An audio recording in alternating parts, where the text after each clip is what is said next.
El electrocardiograma sigue siendo hasta el día de ahora una de las herramientas diagnósticas más utilizadas y valiosas en la práctica clínica diaria.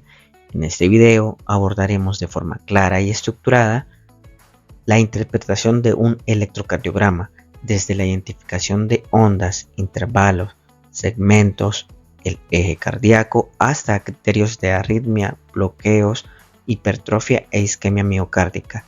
Si buscas reforzar tu capacidad diagnóstica en electrofisiología cardíaca, este contenido es para ti. Iniciamos con lo esencial y avanzamos hacia lo clínicamente relevante. Ahora sí viene lo chido.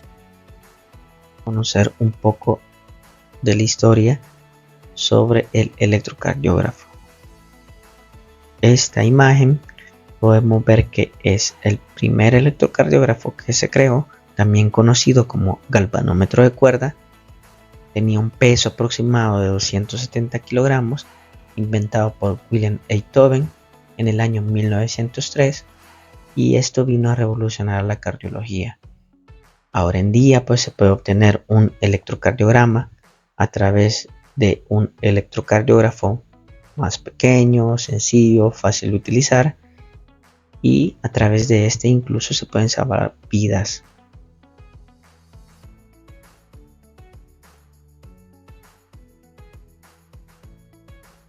Una pregunta importante que debemos de realizarnos antes de comenzar una lectura del electrocardiograma es cómo ve el electrocardiógrafo el corazón. Esta imagen que tenemos aquí es muy llamativa, es muy bonita. Podemos ver que hace referencia a la plaza de la Dama del Paraguas, que se encuentra ubicada en España, y sus camarógrafos que están a los lados, al frente y por debajo. Y esto no es nada más que una representación esquemática acerca del corazón y cada una de las derivaciones del electrocardiograma. Podemos ver que a su lado derecho se encuentra un camarógrafo que corresponde a la derivación ampliada derecha o ABR, a su lado izquierdo ABL. En la parte frontal se encuentran las derivaciones precordiales que van desde B1 hasta B6, llegando a su cara lateral, y de igual forma sabemos que existe una cara inferior del corazón y esta es vista por la derivación 2, 3 y ABF. Esto es importante recordarlo, ya que una vez nosotros hemos identificado un infarto con elevación del segmento ST, cada una de estas derivaciones nos va a dar el territorio de la arteria que se encuentra afectada.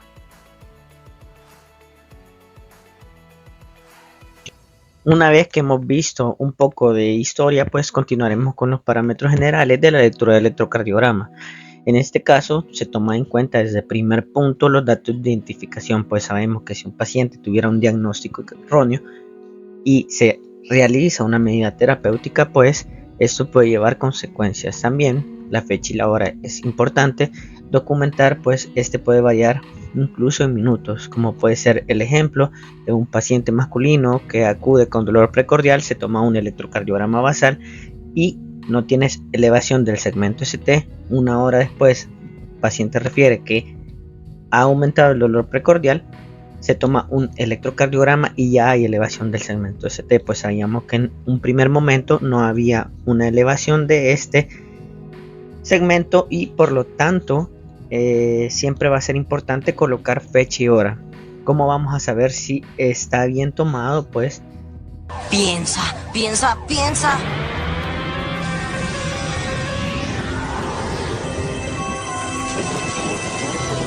¡Ya está! Hay que tomar en consideración dos derivaciones, ABR y D1, pues sabemos que ABR se aleja de su electrodo, por lo tanto hay despolarización y esto se va a representar como deflexiones negativas, por lo tanto ABR debe ser negativo y D1 debe de estar positivo bajo condiciones normales, a no ser de que se encuentre desviado el eje. Entonces estos van a ser dos parámetros a tomar en cuenta para saber si está bien tomado el electrocardiograma. También la velocidad y el voltaje a la cual debe de correr existen medidas estándar en el cual el voltaje debe de ser de 10 milímetros, que es equivalente a 1 milivoltio, y 25 milímetros sobre segundos. Por lo tanto, un cuadrito pequeño va a equivaler a 0.04 segundos y un cuadrito grande equivale a 0.20 segundos. Esto también se toma en cuenta, ya que para calcular la frecuencia cardíaca existe una manera o un método en el cual se cuentan los cuadritos, y por lo tanto siempre va a ser importante conocer la velocidad a la que corre el papel de electrocardiograma. Es importante conocer qué contiene un electrocardiograma. Bueno, hemos escuchado hablar acerca de las ondas, segmentos, intervalos, pero todos tenemos que saber a qué corresponde cada uno de ellos. Todos queremos leer el electrocardiograma de esta forma, saber interpretarlo y ver las alteraciones que existen en cada uno de ellos. Pero cuando hablamos de ondas, nosotros nos estamos refiriendo a deflexiones, ya sean positivas o negativas, como por ejemplo la onda P, Q, R, S y la onda T. Los segmentos hacen referencia a una línea isoeléctrica que se encuentra al final de la onda P o al final de una onda y al inicio de la otra. Y los intervalos incluyen tanto los segmentos y las ondas. Los intervalos incluyen los segmentos y las ondas, como el intervalo PR y el intervalo QT.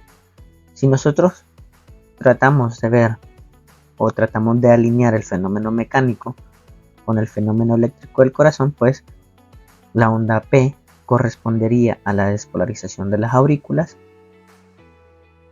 la onda o el complejo QRS hace referencia a la despolarización de los ventrículos y la onda T a su repolarización.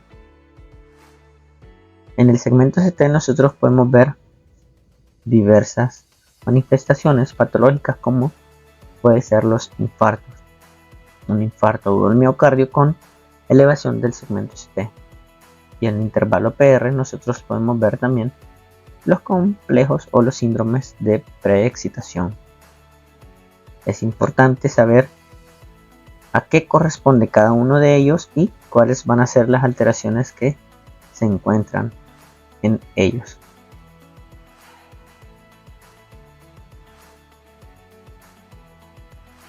Cada una de las ondas, intervalos y complejos deben de tener un promedio tanto en amplitud, que esto hace referencia al voltaje, y en duración, pues de forma general entre los más importantes se encuentra el intervalo PR, el cual debe tener una duración normal de 0.12 a 0.20. Si este se prolonga, pueden corresponder a bloqueos auriculoventriculares, o si están menores de 0.12, estos pueden corresponder a síndromes de preexcitación.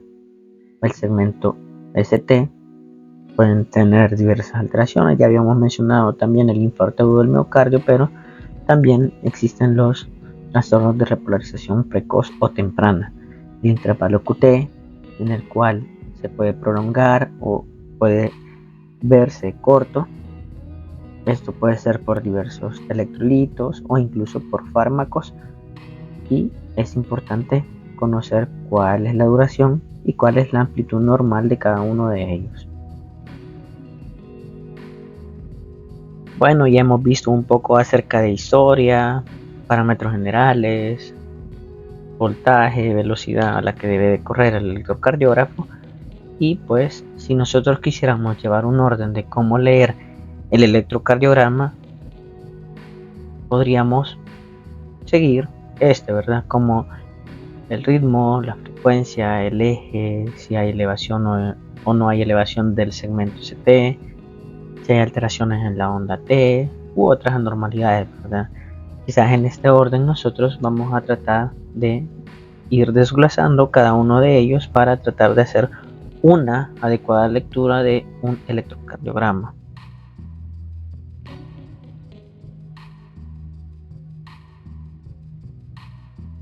Lo primero que vamos a ver es el ritmo. Entonces, el ritmo se clasifica en dos tipos, un ritmo sinusal y un ritmo no sinusal. Si es sinusal, este se va a originar en el nodo sinusal, que va a seguir el orden normal del sistema de conducción. Pero, ¿cómo vamos a saber nosotros que es un ritmo sinusal? Todo complejo QRS debe de estar precedido por una onda P, y es a lo que nos referimos que debe de contener una onda P antes del QRS. Si no tiene la onda P, estamos ante la presencia de un ritmo no sinusal, y vamos a ver las causas de ritmo no sinusal más adelante. En la siguiente diapositiva vamos a ver un ejemplo de un ritmo no sinusal.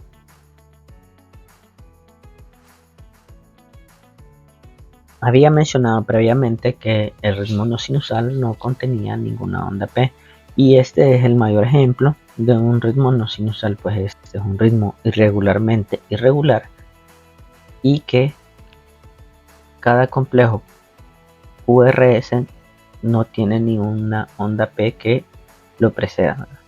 A estas que nosotros vemos deflexiones positivas, que hasta cierto punto son bien pequeñas, a estas se le conocen como ondas F minúsculas, y este corresponde a una fibrilación auricular.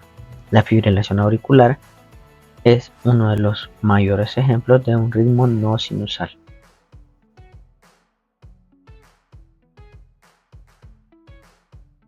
El segundo parámetro a tomar en cuenta a la hora de la lectura es la frecuencia cardíaca, y pues ya sabemos que si está baja se le conoce como bradicardia, o si está alta se le conoce como taquicardia.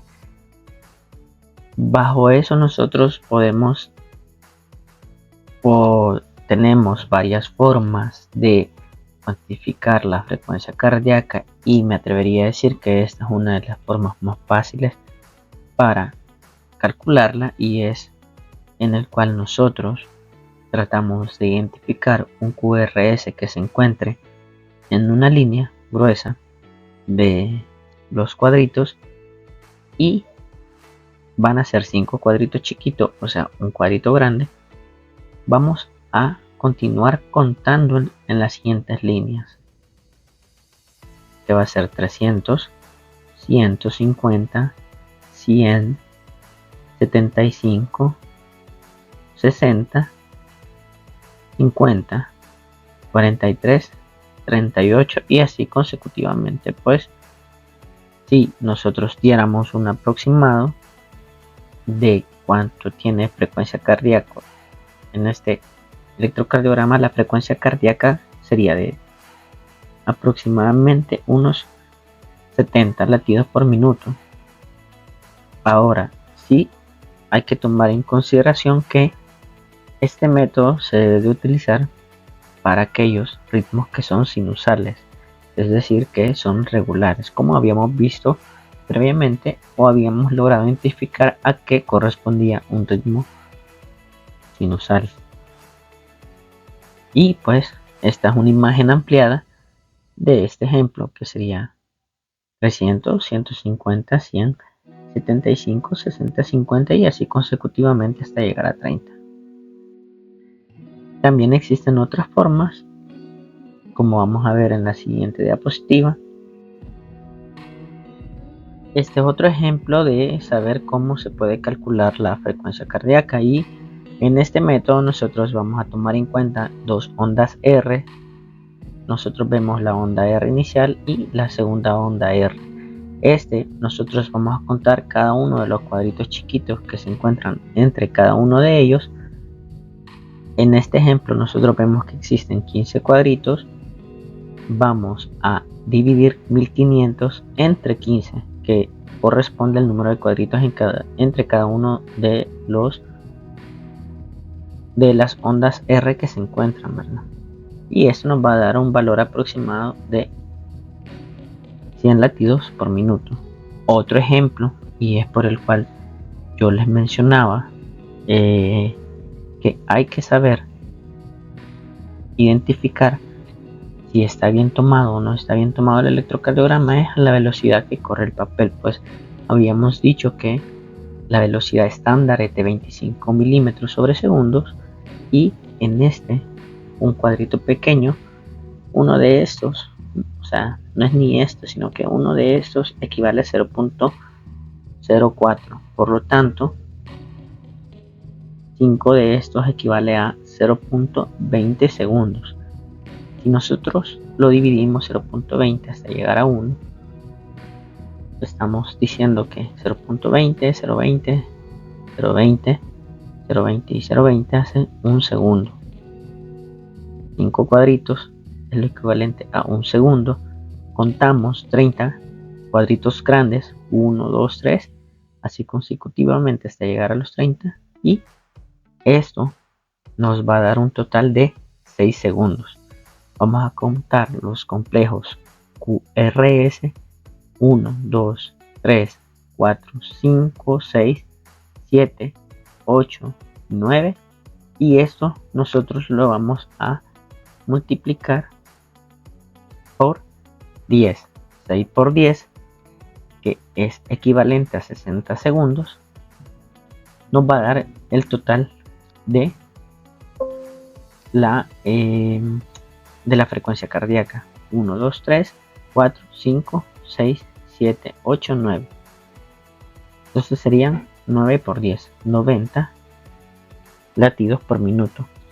Este método sí se puede utilizar en aquellos pacientes que tienen un ritmo irregular.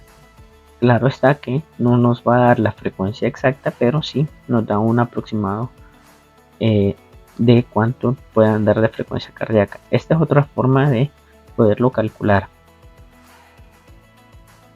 Como les mencioné previamente, esa era una forma de cómo se puede calcular un ritmo irregular, ¿verdad? Y es por esa misma razón que se debe de conocer la velocidad estándar a la que está corriendo el papel del electrocardiograma.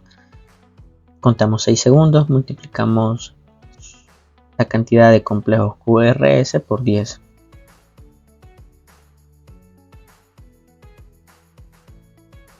Y habíamos mencionado previamente que las alteraciones en la frecuencia cardíaca se pueden denominar de dos formas. Si la frecuencia cardíaca está por debajo de los 60, corresponde a bradicardia. Si la frecuencia cardíaca está por arriba de los 100, corresponde a taquicardia. Y esos son dos ejemplos. Aquí nosotros podemos ver un electrocardiograma en el cual vemos que el espacio que existe entre cada uno de los complejos QRS está bastante corto. De cualquier forma o de cualquier método que nosotros utilicemos, podemos decir que si este QRS corresponde a la línea que se encuentra aquí, vamos a decir 300, 150. Tiene una frecuencia cardíaca aproximada de 150 latidos por minuto. Y de la otra forma también, ¿verdad? Si nosotros utilizamos un método en el cual lo dividimos entre 1500, sería 10, o más bien dicho 1500 entre 10, y esto nos va a dar 150, una frecuencia cardíaca aproximada de 150. Como está arriba de 100, esto corresponde a taquicardia. En el caso que la frecuencia cardíaca se encuentre por debajo de los 60, esto se le llama bradicardia.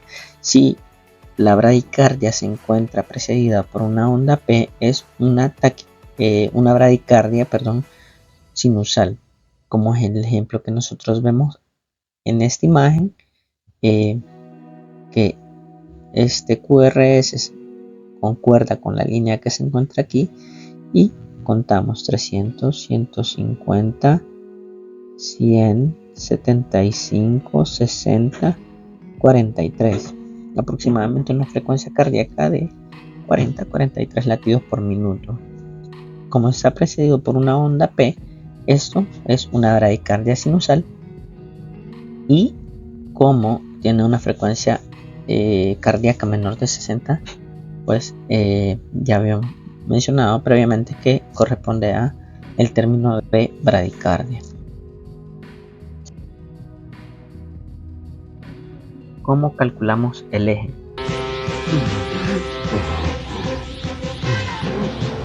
En ese momento, Cell sintió el verdadero terror. El eje eléctrico cardíaco refleja la dirección promedio de la despolarización ventricular en el plano frontal, y su correcta interpretación es clave para diagnosticar bloqueos, hipertrofias o patologías ventriculares. Por esa razón, te explicaré cómo calcular el eje cardíaco. Existen varias formas, pero quizás me encuentro más familiarizado con esta. El libro de Vallés de Luna recomienda este método para la lectura del eje o para la interpretación del eje cardíaco, que vamos a ver a continuación. El eje cardíaco se puede encontrar de tres formas. Se puede encontrar normal o se puede encontrar ya sea desplazado hacia la derecha o desplazado hacia la izquierda. Las causas, le voy a mencionar unas causas posteriormente, pero comenzamos con la lectura del eje cardíaco. Tomamos en cuenta las tres derivaciones de 1, de 2 y de 3. Ahora bien, nuestro punto de partida va a ser más 60 con un eje eléctrico normal. Cuando la derivación de 1, de 2 y de 3 se encuentra en positivo, de una sola vez nosotros podemos decir que el eje se encuentra a más 60 grados. Hay que tener en cuenta si es positivo o negativo, pues se encuentra más 60 y menos 60. Por lo tanto, es importante colocar siempre el signo antes del número de grados que se encuentra. Ahora, cuando el eje comienza a cambiar a partir de D1, nosotros vemos que este puede pasar por tres morfologías: una morfología isodifásica, una morfología negativa y su morfología inicial, que es una morfología positiva. Cada uno de estos cambios me va a generar un cambio de 30. Si comienzan de 1 se suma, si comienzan de 3 se resta. Entonces, una vez nosotros vemos que en D1, en lugar de ser positivo, es isodifásico, D2 y D3 siguen positivos, entonces existe un cambio de positivo a isodifásico que equivale a 30 grados y nuestro punto de partida es 60, entonces nosotros sumamos 30 grados haciendo un valor de más 90, que es lo que nosotros vemos en esta imagen de aquí, y el eje se está desviando hacia la derecha. Ahora, si la patología de base no se logra controlar o no se le prestó la suficiente atención, el eje va a continuar desviándose hacia la derecha. Si nosotros vemos que D1 es negativo, tuvo que pasar por isodifásico, pero quizás no lo logramos captar en ese momento. Entonces aquí ya hubieron dos cambios de morfología, de positivo a isodifásico y de isodifásico a negativo. Entonces, en este caso se sumaron 30 y 30 haciendo un valor de 60. Nuestro punto de partida era 60, entonces llegamos a más 120. Posteriormente nosotros vemos que nuestra morfología va cambiando de 1, de 2, de 3 en ese orden, y después de que D1 fue negativo, los cambios que se deberían de haber hecho en ese momento, la modificación de tratamiento o de la patología de base, no se realizó de forma adecuada. Este va a irse desplazando de D1 a D2. Sabemos que de aquí hasta este tipo de morfología ya habían cambiado dos veces, un equivalente a 60, pero se le suman 30 ya que este es isodifásico, haciendo un total de más 150. Cuando D1 es negativo, D2 es isodifásico y D3 es positivo. Posteriormente de 1 va avanzando a negativo, de 2 negativo y de 3 positivo, va a ser más o menos 180, llegando hasta este punto que nosotros podemos ver acá.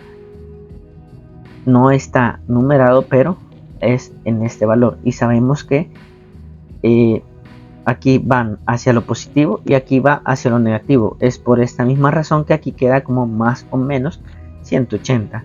Si nosotros buscamos la morfología, podemos decir de 1 negativo son 60 y de 2 y de 3 positivo se encuentra normal. Entonces nuestro punto de partida es 60 cuando los 3 están normales, pero aquí venimos y hubieron dos cambios de positivo a isodifásico y de isodifásico a negativo.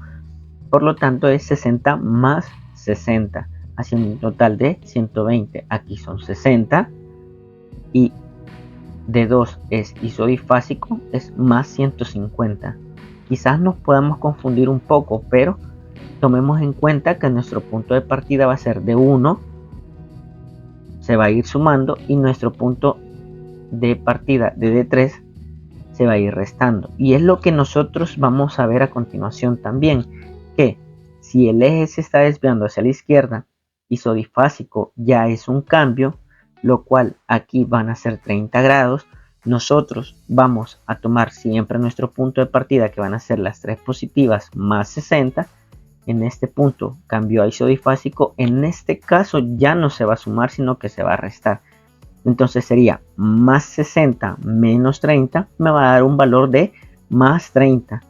Este pasó a negativo, hubieron dos cambios, haciendo esto un valor de 60, es decir, 30 y 30. Nuestro punto de partida era 60 y sería 60 menos 60, 0 grados. Si esto va cambiando, si no se modifica el tratamiento, vamos a continuar a isodifásico T2 y también aquí sabemos que aquí es un cambio de 60, aquí son 30, sería 90.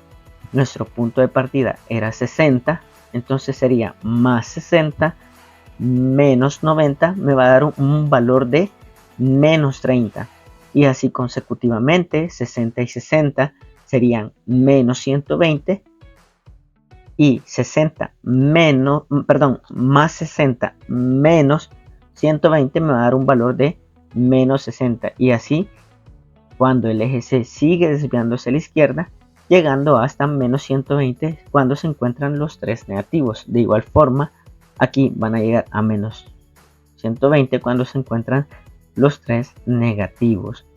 Espero que esta forma o este método de determinar el eje eléctrico se te haga un poco más fácil para lograr identificarlo de forma rápida.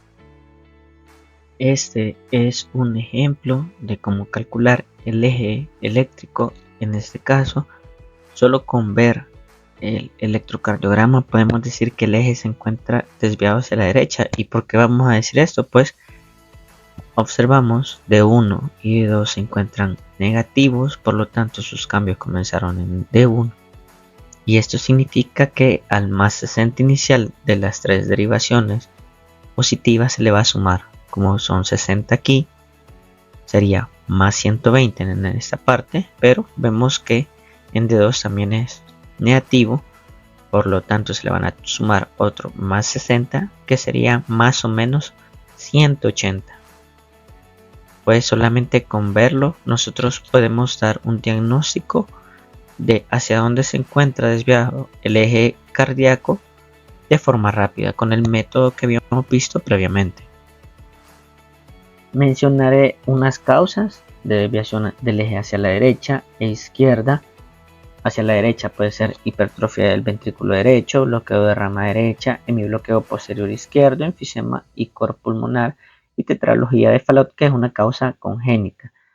Desviación del eje a la izquierda, hipertrofia ventricular izquierda, bloqueo de rama izquierda, hemibloqueo anterior izquierdo, síndrome de Wolff-Parkinson-White, cardiomiopatía hipertrófica, que son causa de desviación del eje hacia la izquierda.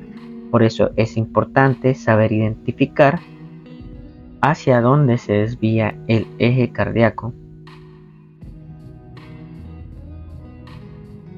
¿Sabías que con un solo trazo de electrocardiograma se puede diagnosticar infarto, pericarditis o una arritmia potencialmente mortal? ¡Cielos, qué macizo! Bueno, en el siguiente video hablaremos acerca de los trastornos de la conducción, trastornos de los segmentos, trastornos en el segmento ST. También hablaremos sobre hipertrofia ventriculares de forma general. Si estás listo para interpretarlos, puedes ver el siguiente video en su segunda parte.